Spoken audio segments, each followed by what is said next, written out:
Hey, welcome back. Have you ever thought about wet mounting your scope?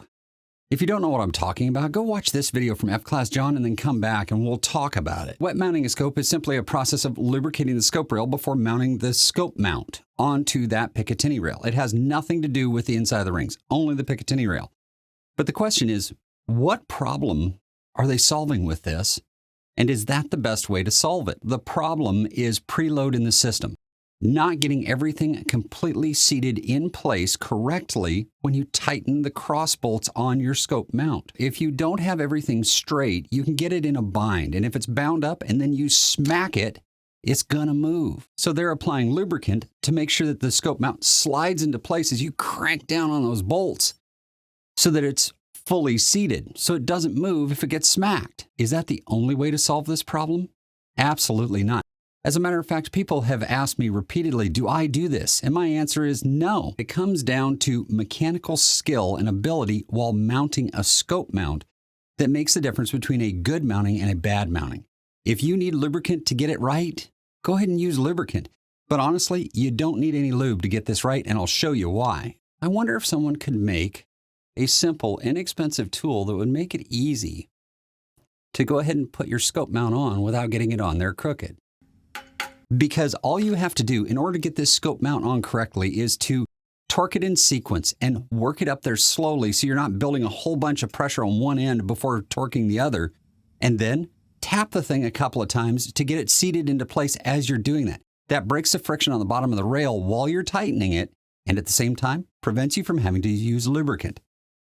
Because lubricants are not a cure-all. They create their own problems. You see, lubricants work by creating a barrier film between the two components so that the two components can slide reference each other. Well, once you have this thing fully tight on the rail, do you want it sliding fore and aft? I don't. So for me, lubrication is a no-no. Instead, I use good mechanical skill and ability in assembling the scope mount onto the rail to deal with the problem, and my scopes never move. So let me show you how I mount a scope rail. It's a very simple process. The first thing I do is I clean everything. Next, we're going to seat the mount on the rail. And I mean seated into place with the fixed side up against the side of the Picatinny rail. It's got to be touching solidly. Push it on there with your hand and hold it in place. Now we can start taking a little bit of tension on the cross bolts. That little bit of tension is not supposed to be super tight. We take our magic tool out and give her a little tap. You'll notice I'm not whacking this thing really hard. I'm just tapping it. That hard. Next, we're going to take a little more torque on both bolts. We're building this up slowly. We go to 15 to 20 inch-pounds, and what do we do next? We give it a tap. Now we increase the torque to about 40. And what do? We give it a tap.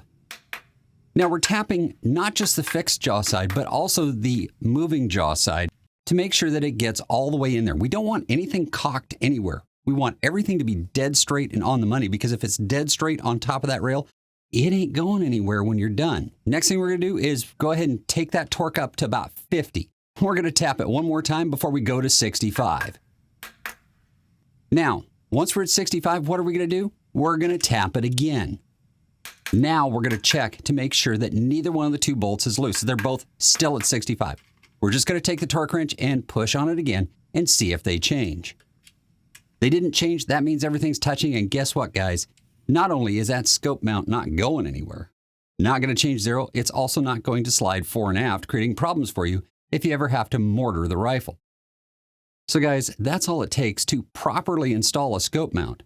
It's not a difficult process, but it does take a little bit of paying attention and a little bit of mechanical skill to get it done correctly. Until next time, don't get caught up in the, I don't know what to call it, of trying a new technique until you're sure that it's actually going to make a difference in your shooting. And I'll see you in the next video.